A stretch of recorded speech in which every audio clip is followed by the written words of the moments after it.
এই যে কিছুদিন আগে যেটা ধরা খাইছে শাহরিয়ার কবির, মুনতাসির মামুন, শামসুদ্দিন চৌধুরী মানিক, এই লোকগুলো বলেছিল যে আমরা চাই প্রত্যেকটা স্কুলে প্রত্যেকটা মাদ্রাসায়, নেতারা যারা আছেন খুব এগুলো কথাটা মনোযোগ দিয়ে শুনবেন, এরা বলেছিল এই ইন্টারফেথ বা আন্তধর্মীয় সংলাপ, আন্তধর্মীয় মানে সকল ধর্মের সংলাপ বা সমাবেশ, সেখানে তারা বক্তব্য রেখেছিল যে বাংলাদেশে স্কুল থাকবে, মাদ্রাসা থাকবে, সব জায়গায় সকল ধর্মের পড়াশোনা হবে।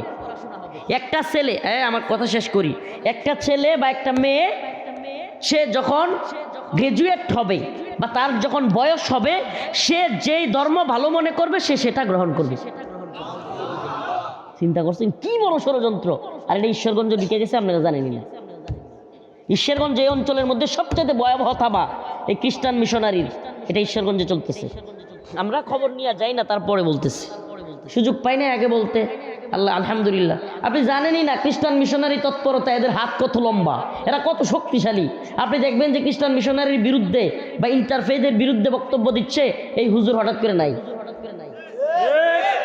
আমরা থাকি আর বাঁচি, হাসিনার এই ইয়া করি নাই, আমরা থাকলেই কি আর বাঁচলেই কি, আমরা এইভাবে আমাদের জীবন আমরা দিয়ে দিচ্ছি আল্লাহর রাস্তায়, আল্লাহর নাম লইয়া।